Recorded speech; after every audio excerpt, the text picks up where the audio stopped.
Okay, let's roll in our post race for tonight's 11th annual North Carolina Education Lottery 200 NASCAR Camping World Truck Series race here at Charlotte Motor Speedway. And our race runner-up is Brendan Gaughan. He drove the number 62 South Point Chevrolet for Richard Childress. And Brendan, great run by you here tonight. Talk about having such a strong performance here this evening at Charlotte. Well, first, it's glad to know that they still make these with my name on them. It's been about a decade right. since I've been able to see them consecutively. Those are collector's items. They were for about a decade now. Yeah. No, we did not have the textbook night. Qualifying, I said it early, this is Charlotte. It's a 3-4 wide racetrack. Qualifying 23rd did not scare us at all. We, of course, I'd like to qualify better than 23rd. I got to work on that. But that high groove that I like to run doesn't normally lend itself to a great qualifying run. And start of the race, we went forward. Everything was going good. Shane did a strategy move. We off-pitted everybody, and it looked like it was going to work great. We came in, we got a green flag stop, and I think we were within like a lap on the whole field. And I think the 18 broke something and gave everybody else the caution. So then it was kind of a work for it night. We thought we had a problem with about 30 to go. Came in to check our Chevrolet, and then the boys said it checked out fine. So I believe in my boys and. One hell of a Chevy, and in the end, I was catching Kyle. That's why he's Kyle Busch. I was catching him. He knows I like the high side. He knows that these trucks all have an aero push. So he moved up to my groove for one corner of one lap and took the air off my nose and just killed my momentum enough that I was only gaining on him again at the end. So great job by him. But Richard Childress, 2 in the top 5, and to come home second. This is our 3rd top 5 in a row now, and could have been a 4th if 1 foot at Martinsville. So. I'm happy as I've been in a decade, and it's Shane Wilson, it's me, it's some old school mojo going on. It's kind of fun. Good deal, thanks, Brendan. Our 3rd place finisher was Max Gresham. He drove number 8 AM Wins Chevrolet for Eddie Sharp, and Max, a good run out there this evening for you. Let's talk about how things unfolded tonight for you. Yeah, it was a great run for us tonight in our AM1 Chevy.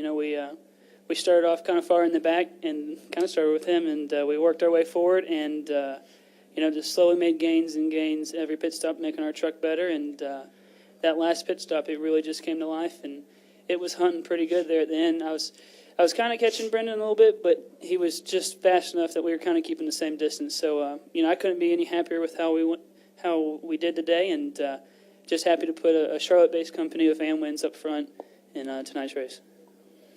Good deal. We'll take questions now for Brendan or Max. If you have one, raise your hand. Mike Embry's got one on the front row. Then we'll go to Lee and then David. Yep. MikeEmbryspeed.com. Brendan, was that what you were expecting Kyle to do as opposed to some other kind of maneuver? And once that happened, did you think you didn't have a shot after that? No, Stevie Reeves is my spotter, and Stevie Reeves is an extremely veteran spotter. He's Paul's. He's raced forever. He's been around forever. We all knew that he was going to do it because he did it earlier. When I was in front of him, and then he got by me early in the race, I was catching him, and he moved up and took the air off me. So he knows he's going to do it, and I know he's going to do it. I didn't think he'd do it at that point, so I wasn't ready for it, and that's a little bit of rust on me, so to speak. I haven't been in that position lately, so rust is knocked off, and I will remember next time, and I'll make sure that when he goes to do that move, I go to the bottom to keep air on mine and try to keep gaining. Let's go over here to Lee and then to David. Lee Spencer, Fox Sports. Brendan, you can joke about your name not being on the nameplate for a while, but how much confidence do you have with Shane back on the box, given your relationship, and how long the two of you have known each other? We talked about it off season, and everybody talks off season with great flowery words because everybody has the chance. But Shane and I had a great talk when Richard came to us and said, "Would you like to have Shane back?" And I said, "Yeah, Shane and I have to have a talk." And once we have a talk, we're 2 grown men who, I come from a different background. I can understand a lot of things, and I know why decisions were made a decade ago. And him and I gave each other a big hug and a slap on the butt and said, "Good game, coach." And right from there, we both felt like we were going to be okay. And Richard gives us the equipment to do it. Shane has been given the ability to do it and the tools to do it. That's all we did before in the past. When we owned the Orleans racing team, we had the tools, we had the chemistry, we had the owner that gave us, the ability. So We have the same thing now, and we've never doubted each other, except for maybe 1 year.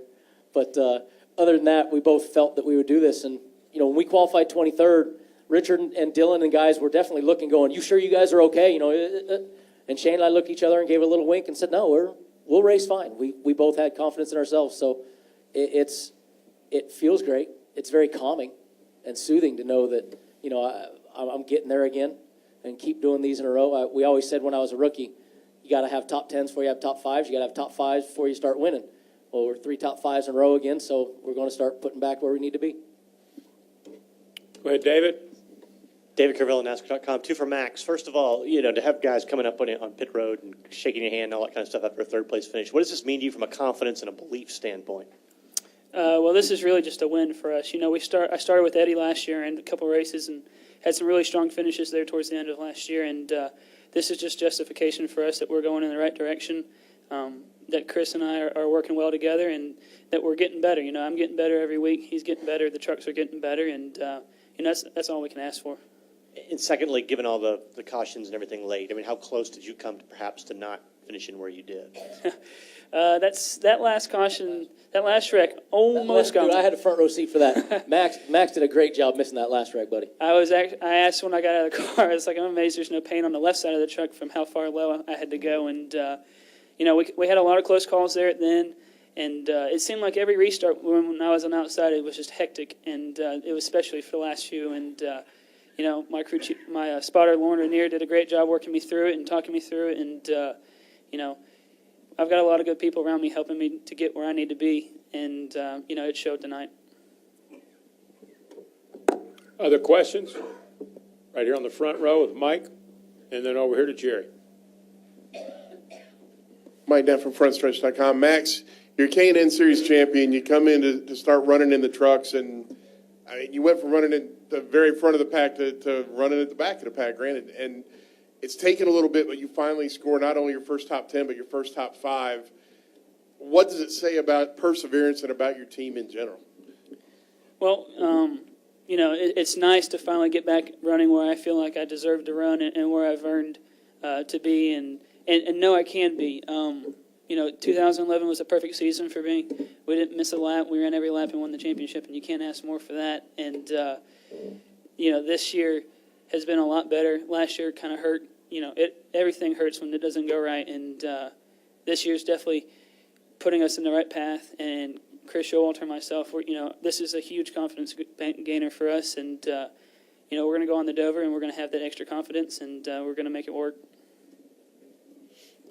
Over here to Jerry. Bernie, Jerry Jordan, kicking the tires. You said you were mad as hell when you got out of the truck. Can you elaborate on that? Because you guys are on a roll, and It feels great to be mad as hell again. I mean, for the last 8 years, I mean, you look at Kevin Harvick get out of a race car, pissed off, he finished second. And I remember sitting at home going, dude, I'd give anything to get a second-place finish right now. But when you're driving Chevrolets that are this good, you can be mad because I had a truck that was gaining on Kyle Busch. And if I'm a little more on my game, when he goes to take my air, I go to the bottom, and I continue to gain on him and make a race out of it in the end. So that's what I was mad about, that, you know, I do know how to do these things. It's been a while since I've done them, but it feels good to be mad about second place. That's how good Richard Childers' stuff is. That's how good our Chevrolets are, and it's a great feeling to be mad about second. Go ahead, Bob. Bob Packer, Sporting News. Max, can you talk about the whole weekend? Because I want to say, I mean, it wasn't like you've been great, that you were great yesterday in the test session, and how much did that maybe help you for tonight?